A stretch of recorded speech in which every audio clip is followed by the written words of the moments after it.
Vamos começar então, Carlos. Uma das coisas que a gente abordou, não sei se tu viu, mas a gente está dando um foco um pouco maior no jovem, né?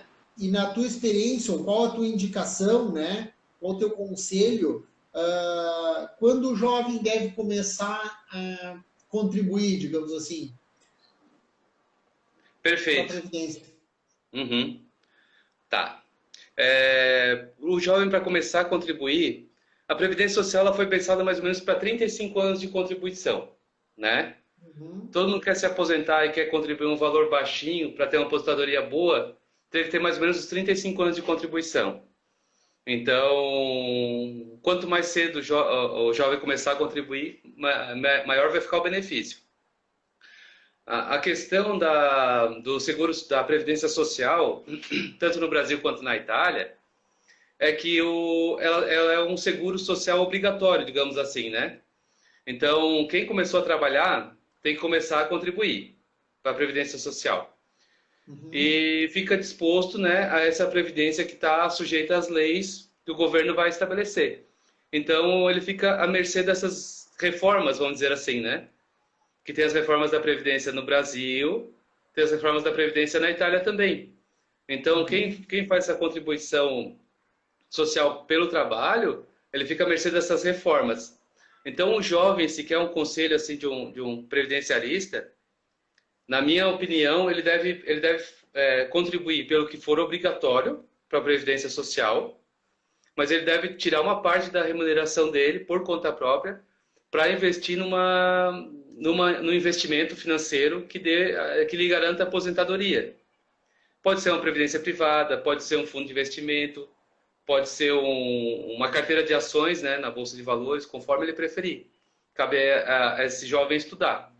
Quem começa jovem, com 20 anos de idade, 18 anos de idade, se começar a guardar R$ 100 por mês, quando tiver com idade para se aposentar, 65 anos, por exemplo, já vai com certeza ter um bom valor guardado, assim, coisa perto de R$ 1 milhão, talvez um pouco mais, que vai lhe render certamente no mínimo 2 salários por mês, 2 ou 3 salários por mês, além do patrimônio, né? Então, na minha opinião, a Previdência Social do Brasil e da Itália, ela é como um seguro obrigatório que a pessoa ela pode contar, mas ela está fazendo porque é obrigado. Se a pessoa está realmente preocupada em ter um futuro digno, em quando chegar a velhice, ou chegar a um certo momento trabalhar menos ou não trabalhar mais, ela tem que fazer alguma coisa por conta própria, né? A Previdência Social ela tem que ter essa atenção de estar fazendo, contribuindo o que for obrigatório, na minha opinião, né? Uhum. Carlos, e como pagar essas guias do INSS no Brasil, morando na Europa ou na Itália? Assim, ó, para pagar o INSS, tu tens que ter o fato gerador que seria estar trabalhando.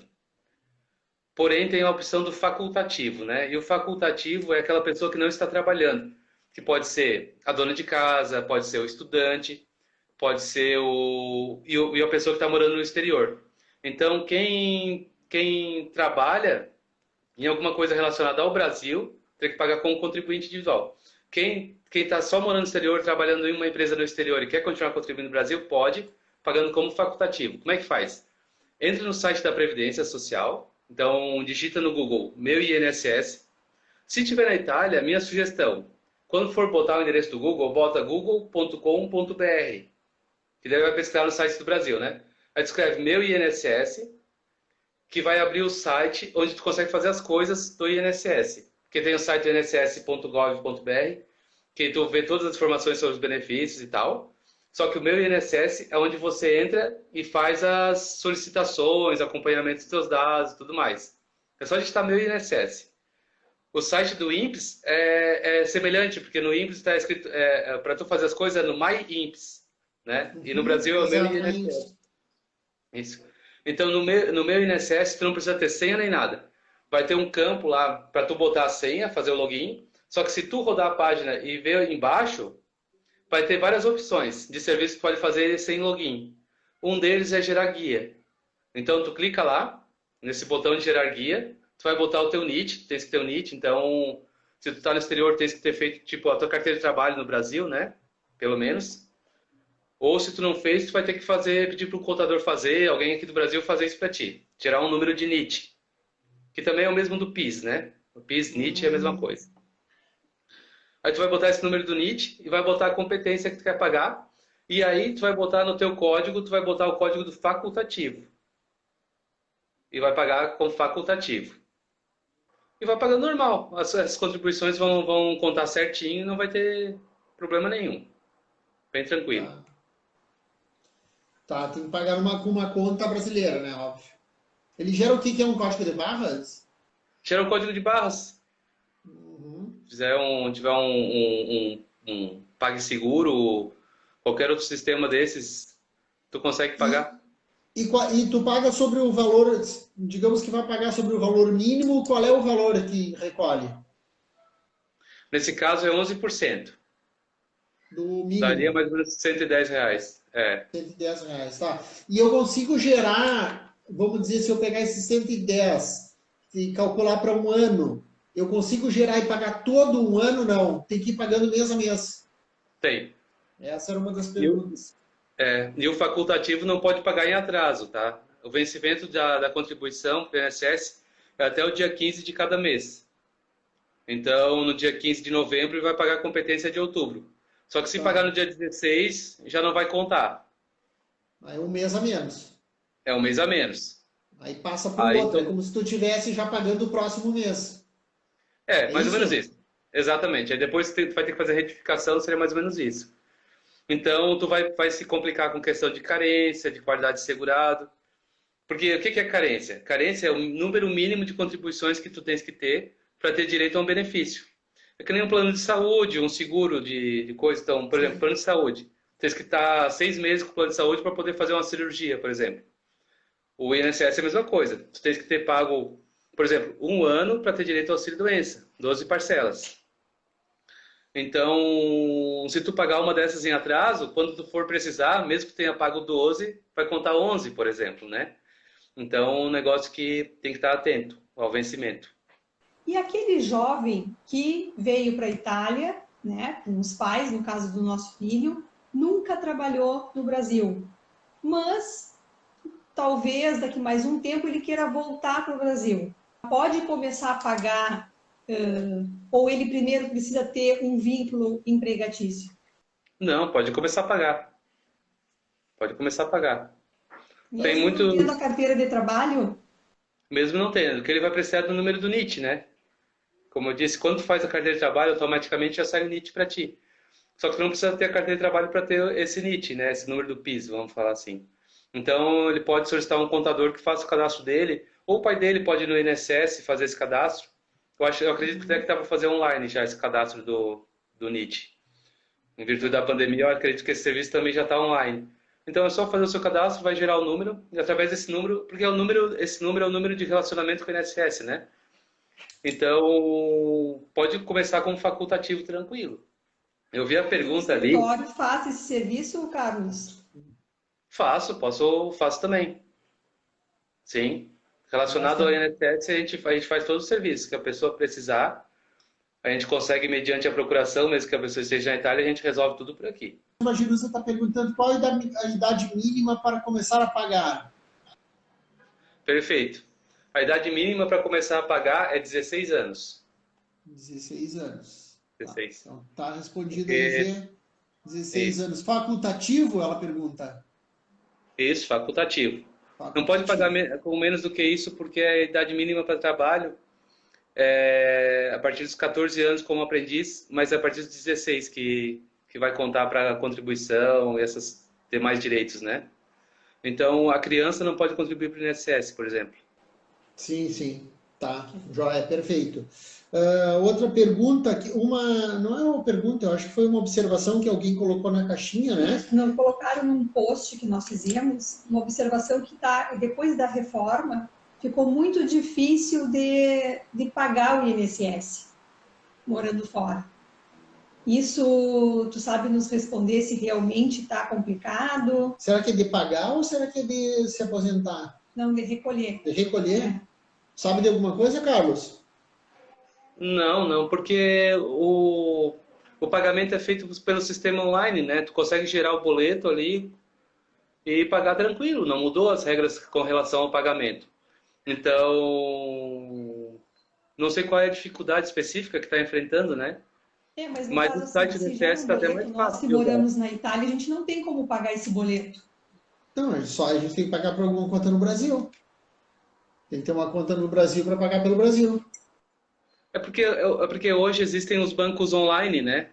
Tem o Nubank, Contas tem o Banco eletrônicos. Inter, o Banco É. Original. Então, tu pega o teu celular, usa o teu CPF e abre uma conta.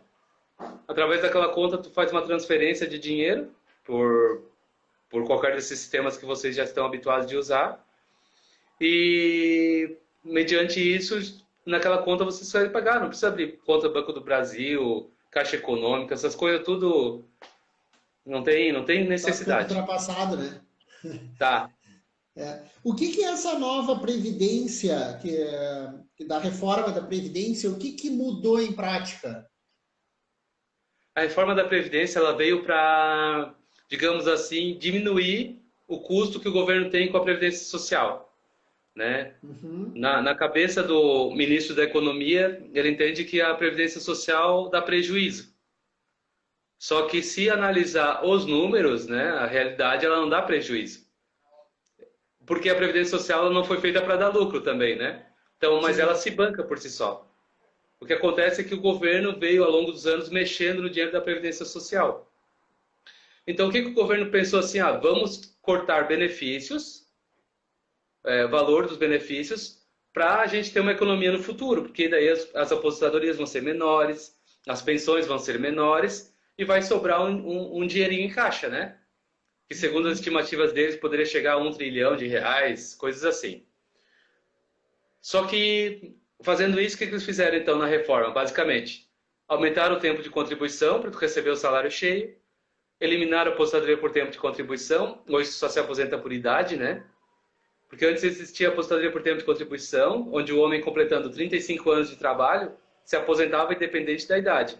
E a mulher com 30 anos de trabalho se aposentava independente da idade, né? Então, por exemplo, a mulher começou a trabalhar com 18 anos de idade, trabalhou 30 anos sem parar, com 48 estava aposentada. Isso não tem mais. Agora, se ela está numa regra de transição, até consegue, né? Existem 5 regras de transição. Mas partindo do zero, né? Quem começou tipo, a trabalhar faz 10 anos, vai ter que completar a idade. Então a mulher vai ter que chegar nos 62 para se aposentar e o homem nos 65. A pensão por morte também veio com várias regras para diminuir. Então a pensão por morte antes era vitalícia, agora depende da idade do cônjuge sobrevivente, depende do tempo de casados, a duração, né? Então, por exemplo, faleceu o marido, ele era casado há 10 anos com a esposa e ela tem mais de 44 anos, a pensão é vitalícia. Agora, se a esposa tem menos de 44 anos, já é um período menor, né? Dependendo do caso, 15 anos ou até 2 anos só de pensão por morte. Então, tudo isso foi mexido só para diminuir os valores dos benefícios previdenciários, né? E cortar alguns direitos. Por isso que eu dei aquele primeiro conselho antes, né? Da pessoa focar em fazer um privado, porque se ficar na mão do governo, fica à mercê dessas regras. Então, o que acontece? Se fizer essa economia toda, a pessoa vai ter que trabalhar mais. Se a gente usar a cabeça para pensar e pegar uma mulher, por exemplo, que fosse se aposentar com 48 anos de idade, começou a trabalhar com 18, por exemplo, de costureira, foi se aposentar com 48 anos de idade, nesses 30 anos, ela já provavelmente já gerou, né, uma LER, né, uma lesão por esforço repetitivo, de repente por má postura e tudo mais. Ou seja, se com essa nova regra, para se aposentar com 62 anos, essa mulher ela não vai aguentar. Porque com 48 anos, ela já vai estar, digamos assim, desgastada pelo trabalho, né? Então, ela vai se aposentar antes por aposentadoria por invalidez. Ou seja, eles trocaram 6 por meia dúzia com o agravante de estar mandando essa pessoa para o SUS, para o sistema de saúde.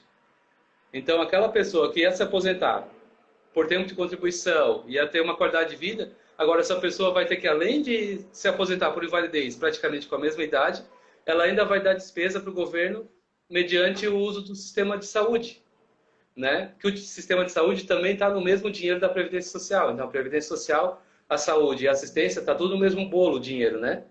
Ou seja, da onde eles queriam economizar, vão continuar gastando, só que 2 vezes.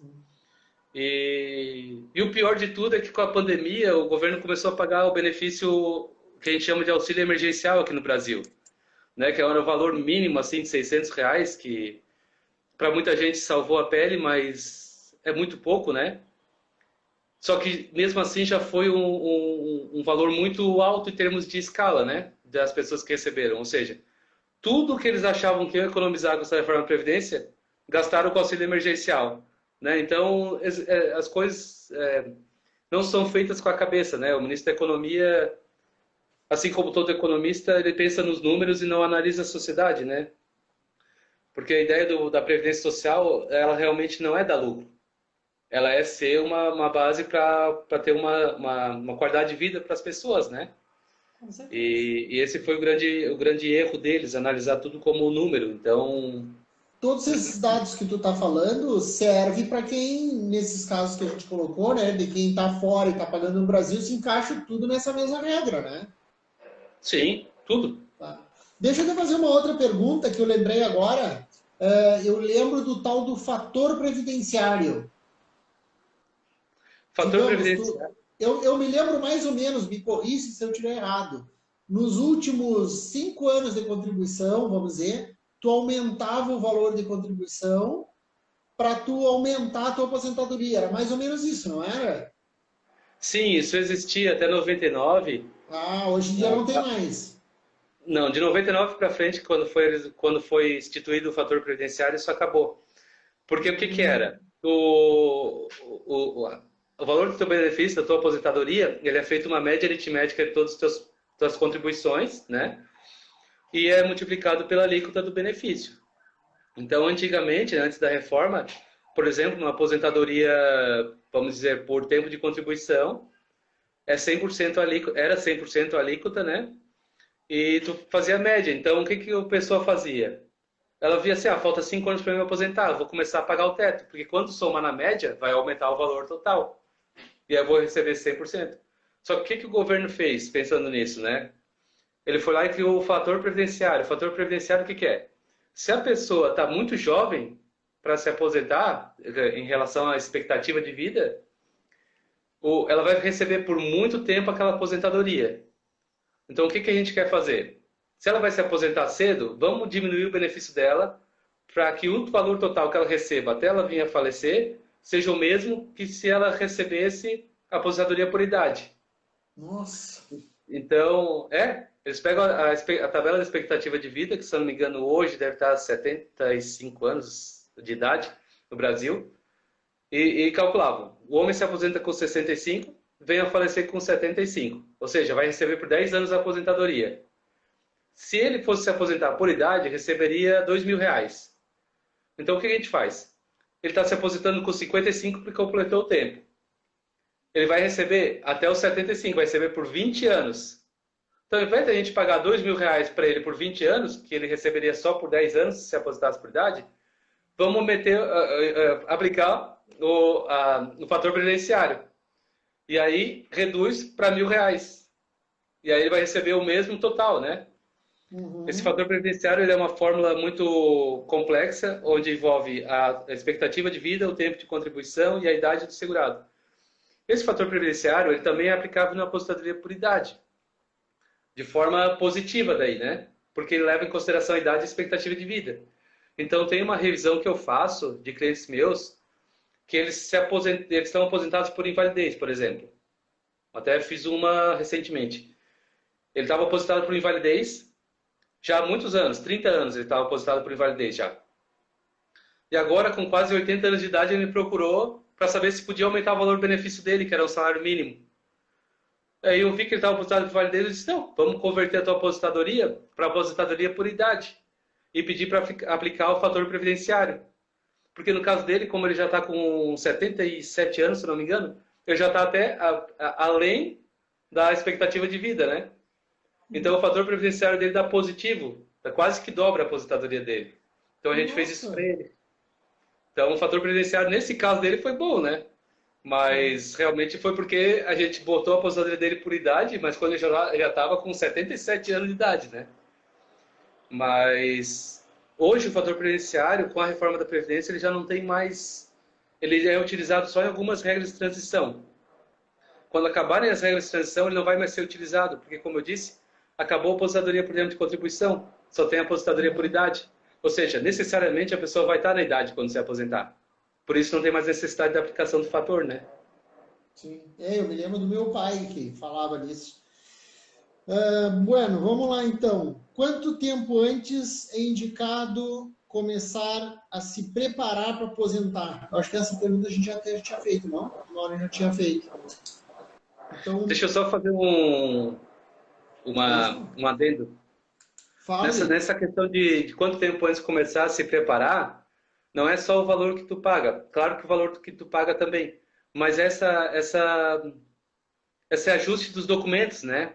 É como a cidadania também, que vocês orientam.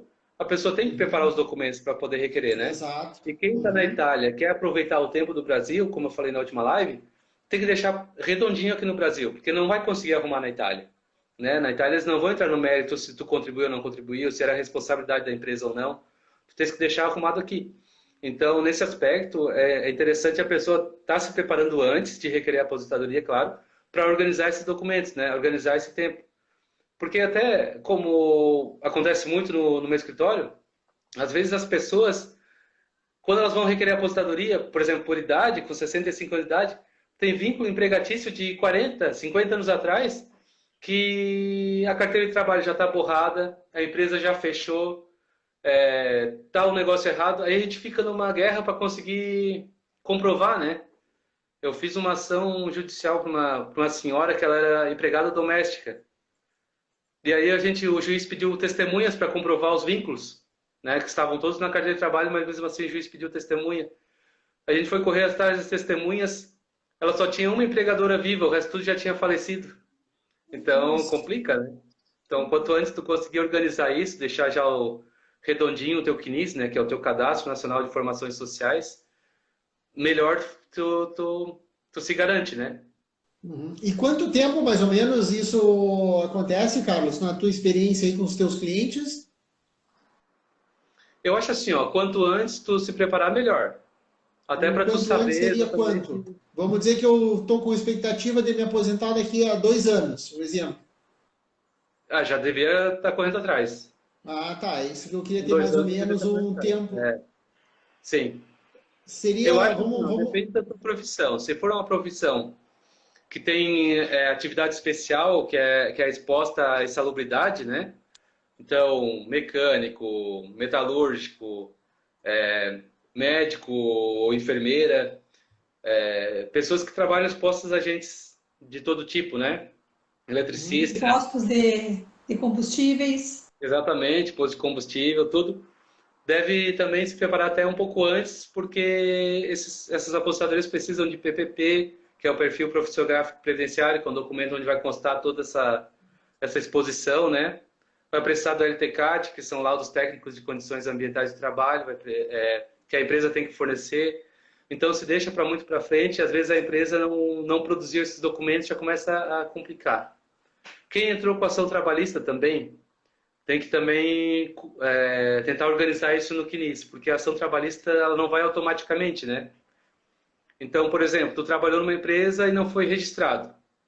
E tu acabou entrando com ação trabalhista, seja pelo sindicato ou não, como for, e vamos botar 10 anos atrás. E na sentença, a empresa foi condenada a pagar o INSS, né? E aí, o teu advogado na época, ou tu mesmo achou, como a empresa pagou o INSS, está tudo certo pro meu lado. Só que não, tu tens que ir no INSS e validar essas contribuições. Porque senão não vão contar. Porque o INSS não reconhece automaticamente a sentença trabalhista, né? Tu precisa apresentar as provas do vínculo empregatício. Para evitar fraude, né? Porque senão fica fácil. Né, Carlos? São. A questão previdenciária ela é bem detalhada mesmo. Por isso que eu procurei não falar tanto da previdência italiana, porque embora eu tenha estudado os benefícios lá, é muito confuso para a gente poder falar agora, dizer assim, todos esses detalhes que eu estou passando na Previdência brasileira, né? Tu já Então, tá com um pepino aí, vamos dizer, já começa, o rolo já começa aí no Brasil, né? Exatamente, é. Depois tem toda a parte daqui, né? É.